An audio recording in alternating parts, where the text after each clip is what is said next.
Τι ήταν ο Χίτλερ, τι ήταν το ΕΑΜ. Ήταν μια γροθιά στο στομάχι. Και σε κάθε περίπτωση αναρωτήθηκα πόσο ανιστόροι είναι οι νέοι. Και δυστυχώς εξακολουθούν και είναι.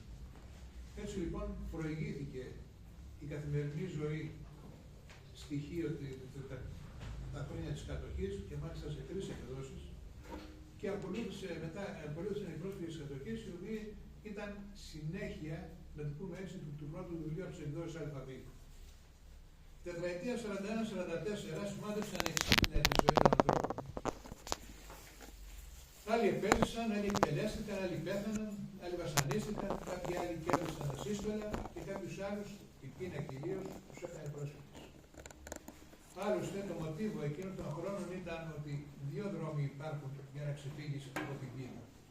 Ο ένας προς το νεκροταφείο και ο άλλος προς τη Μέση Ανατολή. Όλοι όσοι, άλλοι τυχεροί και άλλοι άτιμοι, λόγω και των ναυαγίων, με πολλές και μεγάλες ταλαιπωρίες και χίλιους διακινδύνους, κατάφεραν να ξεφύγουν. Μια απόδραση που μόνο εύκολη και απλή δεν ήταν, αλλά ήταν και σωτήρια.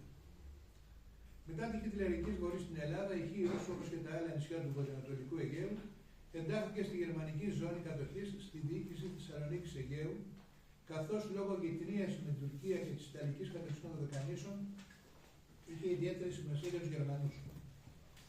Το χειμώνα του 41-42 η πείνα έπληξε αδυσόπιτη και σκληρή και τυχή. Τα λιγοστά αποθέματα τροφίμων εξαντλήθηκαν γρήγορα, ενώ ο πληθωρισμός είχε ευτελίσει τα κατοχικά χαρτονομίσματα που δεν είχαν καμιά αγοραστική αξία. Μόνη επιλογή για τους κατοίκους της Χίου, της Σάμου και της Ικαρίας ήταν η έξοδος. Δειλά-δειλά στην αρχή και ολόκληρες ομάδες στη συνέχεια, δεκάδες Χιώτες μετέβαιναν στα απέναντι εργασιατική παράλια και ζητούσαν άσυλο από τις τουρκικές αρχές. Έτσι, το συνηθισμένο δρομολόγιο για τους Χιώτες πρόσφυγες ήταν το ακόλουθο. Μετάβαση από πτυχίο με μικρές βάρκες στην Τουρκία, εγκατάλειψη στα ρηχά, δηλαδή υπάρχουν πάρα πολλές ομοιότητες με αυτά που συμβαίνουν σήμερα. Δεν είναι μια ιστορία παραλαμβάνεται βέβαια από την αντίθετη πλευρά. Λοιπόν, εγκατάλειψη στα ρηχά λίγο από τις τουρκικές ακτές, ώστε να μην συλληφθούν οι βαρκάριδες από την τουρκική αστυνομία. Μόνο που οι διακινητές εκείνης της εποχής ήταν διαφορετικοί σε σχέση με τους σημερινούς, αν υπάρχουν σήμερα. Οι κοντινότερες ακτές Χίου Μικράς Ασίας επέφεραν από 6 μέχρι 9 ναυτικά μίλια. Για αυτή την απόσταση ο ναύλος ποίκειλε από 10 μέχρι 35.000 ευρώ ή με αντίστοιχα τρόφιμα στους βαρκάριδες που κινδύνευαν τη ζωή τους. Οι φτωχότεροι εκποιούσαν μέρος της κινητής τους περιουσίας. Υπολογίζεται ότι φυγαδεύτηκαν από τυχείο από το συνολικό πληθυσμό των 75.000 κατοίκων γύρω στους 16.000 με 18.000. Δηλαδή με λίγα λόγια το 1/5 του πληθυσμού. Χειμώνας βαρύς, πείνα και ανέχεια ήταν το χαρακτηριστικό της εποχής.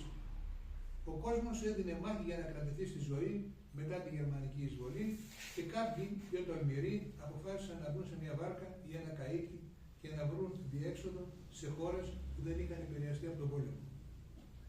Μία από τις πρώτες επιλογές ήταν η Τουρκία.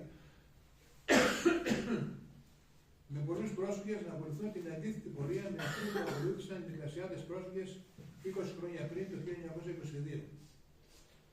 Επόμενη θέση για τους πρόσφυγες ήταν η Κύπρος, η οποία εκείνη την εποχή βρισκόταν υπό βρετανική κυριαρχία.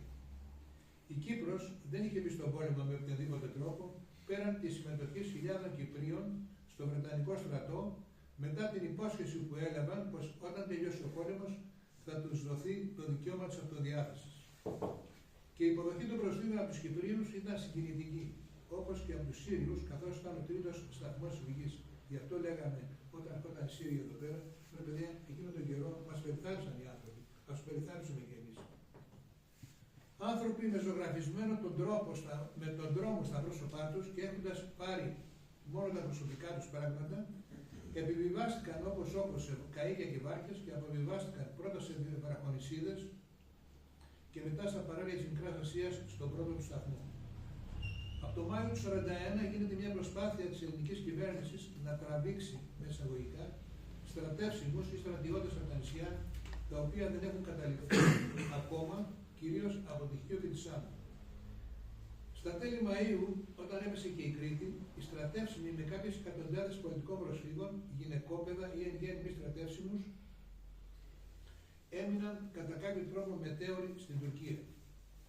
Εκεί εμφανίζεται ένας Έλληνας διπλωμάτης, δημιουργούνται χώροι υποδοχής προσφύγων, γίνεται μια στοιχειώδης καταγραφή, κάτι σαν διάρκεια πρέπει να ήταν. Η διαχείρισή τους, όλη αυτή η διαδικασία προϋποθέτει μια διοικητική, αν μη τι άλλο, ανοχή υποστήριξη από την πλευρά των τουρκικών αρχών. Και άσχετα τι γινόταν σε εγκληματικό επίπεδο, η υποδοχή των Τούρκων στρατιωτικών αρχών και πολιτών απέναντι στους πρόσφυγες διέφερε. Σύμφωνα με τους ίδιους και τις μαρτυρίες τους, σε άλλες περιπτώσεις η συμπεριφορά ήταν πολύ κακή και σε άλλους καλή. Ειδικότερα του απλού τουρκικού λαού που τους συνέδραμε με αγάπη και αλληλεγγύη. Τα καΐκια ταξίδευαν από τον Τζεσμέν παράλληλα με τις τουρκικές ακτές για να μην κινδυνεύουν από τους Γερμανούς και τους Ιταλούς. Όταν ξανοίγονταν στο πέλαγος, ο μεγαλύτερος κίνδυνος αποδείχθηκαν οι βομβαρδισμοί από τα αγγλικά αεροπλάνα που δεν έδειχναν να νοιάζονται για το φορτίο και την εθνικότητα των δυστυχισμένων ταξιδιωτών. Όπως έγινε εδώ με το Βίλικ. Τα αγγλικά αεροπλάνα ήταν εκείνα που τις σκορπίσαν τον δρόμο και το θάνατο. Οι Έλληνες πρόσφυγες εγκαταστάθηκαν κυρίως σε 5 μεγάλα προσφυγικά στρατόπεδα στη Μέση Ανατολή. Εκείνα της Νουσεϊράτ στη Γάζα, των πηγών του Μωυσέως και του Ελ Σάτ στη Χερσόνησο του Σινά, της Τουλουμπάτ και της Κατάλουμπα στην Αίγυπτο. Επιπλέον, Έλληνες πρόσφυγες εγκαταστάθηκαν στην Κύπρο αλλά και τις περιοχές της Αφρικής όπως το Βελγικό Κονγκό, τη Ρουάντα Ουρούντι, την Ταγκανίκα, την Αιθιοπία και την Νότια Αφρική. Μάλιστα, οι Κύπροι υποδέχτηκαν τους πρόσφυγες με απόλυτη αγάπη και από το ειστέρημά τους πρόσφεραν τα βασικά είδη. Όπως λεγόταν εκείνη την εποχή, οι πρόσφυγες που πήγαν στην Κύπρο ήταν οι πιο ευτυχισμένοι ανάμεσα στους πρόσφυγες που είχαν καταφύγει στην Αίγυπτο, τη Συρία και την Παλαιστίνη. Οι πρώτες καραβιές προσφύγων ήταν στρατεύσιμοι άντρες που μετά τη φιλοξενία λίγων ημερών στην Κύπρο προωθούνταν στον ελληνικό στρατό και στην Αττικό της Μέσης Ανατολής. Ακολούθησε η έξοδος των γυναικόπαιδων και ολόκληρων οικογενειών. Έτσι είχε δημιουργηθεί ένα ολόκληρο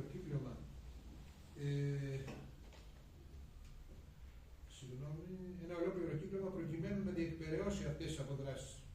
Άλλοτε με οργανωμένες αποστολές και άλλοτε με ατομικές πρωτοβουλίες με πρωταγωνιστές κυρίως τους βαρκάριδες που ξεκινούσαν τις νυχτερινές ώρες από τις ανατολικές παραλίες του νησιού, καθώς από αυτές ήταν ευκολότερη και γρηγορότερη η πρόσβαση προς τα 5 λειτουργικά παράλια. Παρά το ότι οι Γερμανοί είχαν δεσμεύσει τις βάρκες και τα καΐκια και η κυκλοφορία τους γινόταν με αυστηρές προϋποθέσεις και προδιαγραφές, βρισκόταν τρόποι ώστε να αναχωρούν όλοι όσοι επιθυμούσαν. Οι κίνδυνοι ήταν μεγάλοι, καθώς οι αποδράσεις, κυρίως αξιωματικών και στρατευσίμων, ήταν απαγορευμένες αυστηρά από τις αρχές κατοχής, επί ποινή θανάτου για όλους όσοι μεσολαβούσαν ή πραγματοποιούσαν τις μεταφορές αυτές. Πάντως, πολλοί ήταν εκείνοι που, αγνοώντας τους κινδύνους, χρησιμοποιούσαν τα πλεόμενά τους με το αζημίωτο βέβαια για να μεταφέρουν κόσμο. Έπαιζαν τη ζωή τους κορώνα γράμματα είτε από πατριωτικό καθήκον, είτε για λόγους κέρδους ή εξασφάλισης κόσμου. Όμως ένα ερώτημα ήταν αν και αυτό το τελευταίο μπορούσε να αντισταθμίσει το ενδεχόμενο της εκτέλεσής τους από τα γερμανικά αποσπάσματα. Αρχικά οι Γερμανοί καραδοκούσαν και ήταν σε επιφυλακή για να σταματήσουν τις φυγαδεύσεις. Όμως από κάποια στιγμή και μετά, μάλλον δεν ενοχλούνταν από τις αποδράσεις, κυρίως απλών πολιτών, γιατί μειωνόταν τα στόματα που έπρεπε να τραφούν. Μάλιστα, σε μια περίπτωση, όταν οι Τούρκοι έστειλαν πίσω μια φουρνιά προσφύγων, οι αρχές κατοχής απαγόρευσαν την προσόρμηση του πίσω του Γερμανοί και έτσι επέστρεψαν ξανά στην Τουρκία.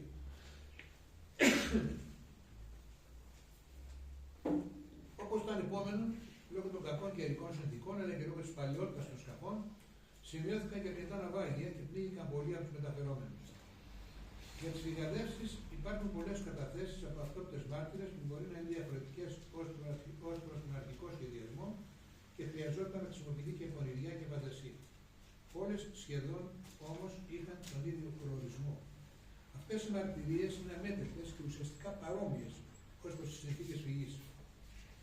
Σε προσυμφωνημένα σημεία κατά μήκος των ανατολικών ακτών του νησιού, κάτω από το φως του φεγγαριού ή μέσα στο σκοτάδι, ξεπρόβαλαν νέοι, γέροι, γυναίκες, παιδιά, εγκαταλείποντας τους κρυψώνες όπου είχαν καταφύγει ως ότου βραδιάσει, για να τους περάσουν τα ψαράδικα έναντι κάποιας αμοιβής σε είδος κυρίως σε λίρες στις απέναντι ακτές.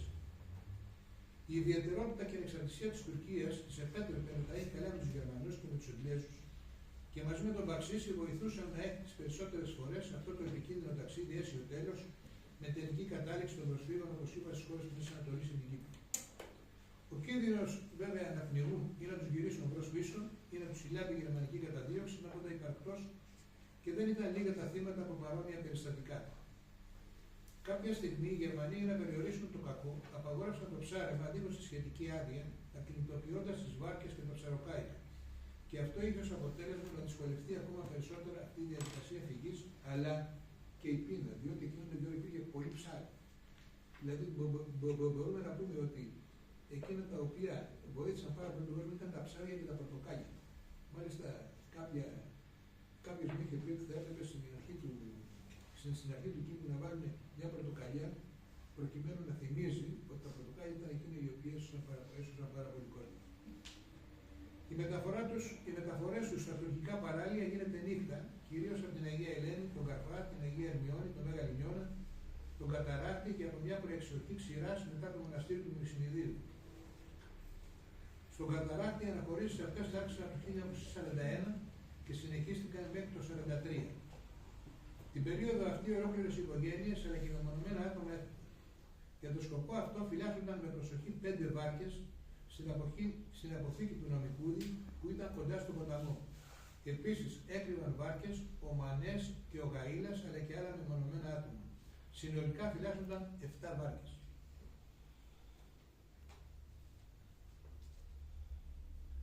Στο διάβλο της Χίου, από Χίου προς Τουρκία, επιδείχθηκε από μερικούς και εσχροκέρδεια ασυνείδηστη.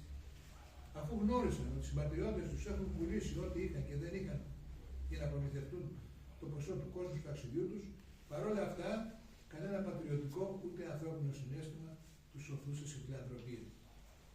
Οι βαρκάριδες φόρτωναν υπερβολικά τις μικρές παλιές ψαράδικες βάρκες τους, χωρίς να λαμβάνουν υπόψη την ασφάλεια των επιβατών και γι' αυτό πολλές υπερφορτωμένες και ακατάλληλες παλιές βάρκες βυθίστηκαν και σημειώθηκαν και πνιγμοί. Νομίζω ότι οι πνιγμοί ήταν περίπου κατά υπολογισμό καμιά 600.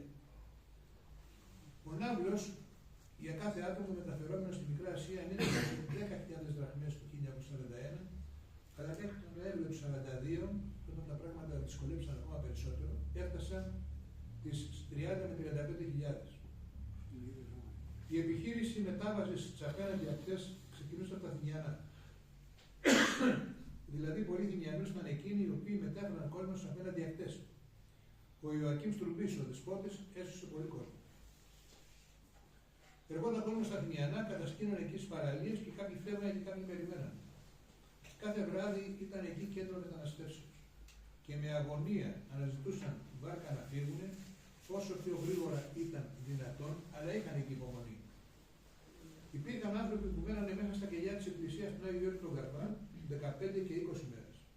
Και κατεβαίνανε κάθε βράδυ, γιατί βράδυ γινόταν οι μεταφορές αυτές, αλλά δεν υπήρχε ευκαιρία για όλους. Ήταν τόσο πολύ ο κόσμος που όσοι είχαν έρθει χωρίς να είναι συνοημένοι και συμφωνημένοι με κάποιον, μένανε εκεί. Και κάποια στιγμή τους παίρνανε και αυτούς. Πρώτα φεύγανε αυτοί που ήταν συμφωνημένοι. Στην περιφέρεια Καρφά και Αγίας Ερμιώνης κάνανε δρομολόγια 10 βάρκες τουλάχιστον.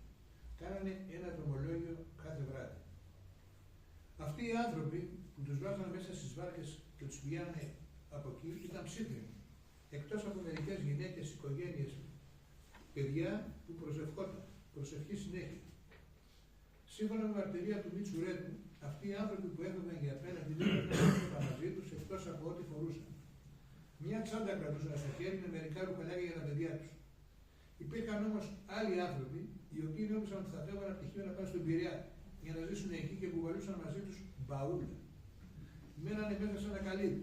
Όταν πήγαν να τους πάρουν για να φύγουμε, τους λέω: ρε, πού πάτε? Πού θα τα πάμε τότε τα πράγματα, τα μπαούλα, πού δεν τέλος τα πάτε? Σε κανένα υπεροκεάνιο.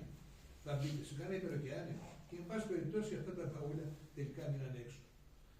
Οι Γερμανοί τον Καρφά τον είχαν στο μάτι και μπορούσες να πας να πέσεις απάνω τους και αυτό έγινε. Η μαρτυρία του στο Μαμαλή.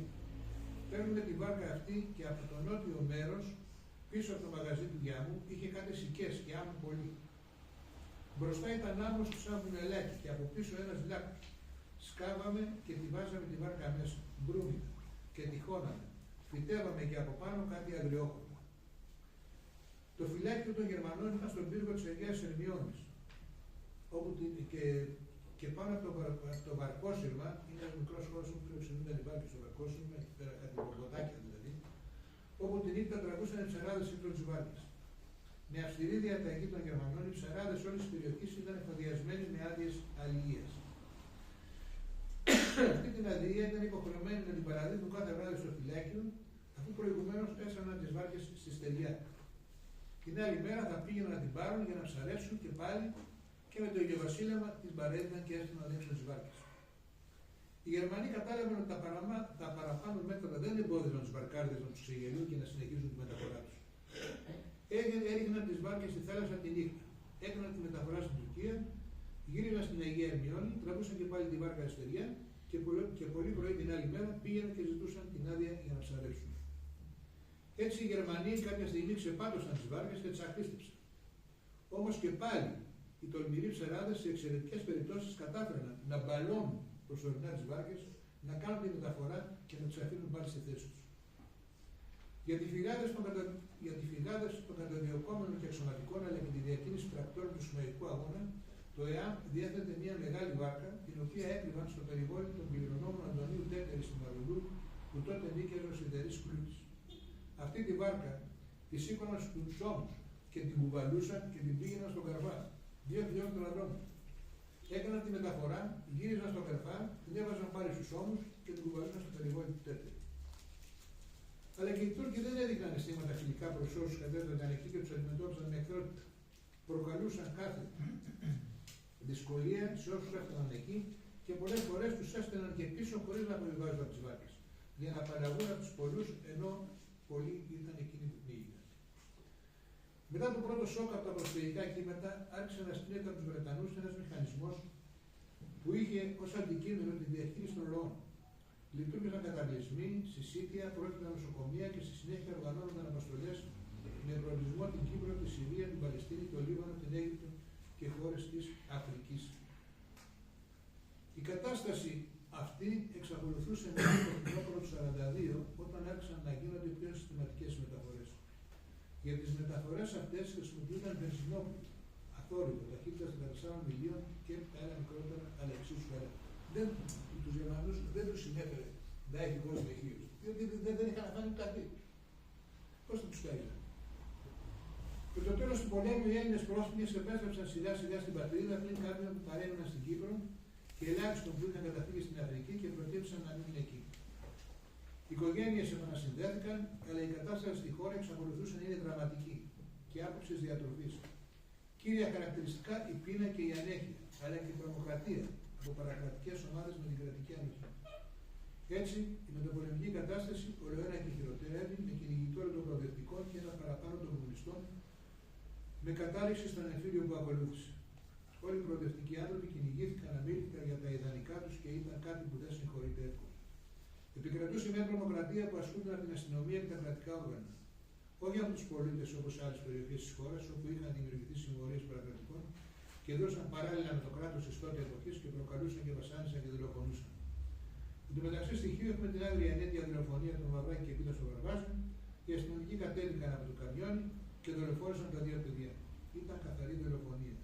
Τους εκτέλεσαν με τα αυτόματα χωρίς να δώσουν κανένα δικαίωμα. Και στην κηδεία τους παραβρέθηκαν χιλιάδες κόσμοι και προστάτησε ο Ιωακήμ. Και δυστυχώς αυτή η κατάσταση της τρομοκρατίας συνεχίστηκε μετά το εμφύλιο και σημαδεύοντας ανεξίτηλα στην κυριολεξία τη μεταπολεμική περίοδο, τη μεταπηλιακή περίοδο και στοιχείο, αλλά και σε ολόκληρη την Ελλάδα, μέχρι που το 1974 είχαμε την μεταπολίτευση και εν πάση περιπτώσει νομίζω ότι άρχισε μετά στη συνέχεια το πράγμα να γίνεται πιο ομαλό. Αλλά μην ξεχνάμε ότι τη δεκαετία 50 και 60 ότι τα πράγματα ήταν δύσκολα. Ήταν η τρομοκρατία στην ημερήσια διάταξη και εν πάση περιπτώσει έχω την αίσθηση ότι υπέφερε πάρα πολλούς κόσμους, είτε ήταν στα Γιούρα, είτε στην Μακρόνισο, είτε από εδώ, είτε από εκεί.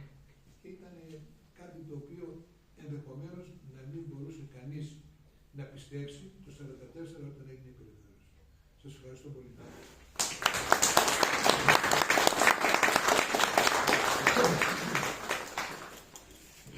Μου έχει ζητήσει ο φίλος μας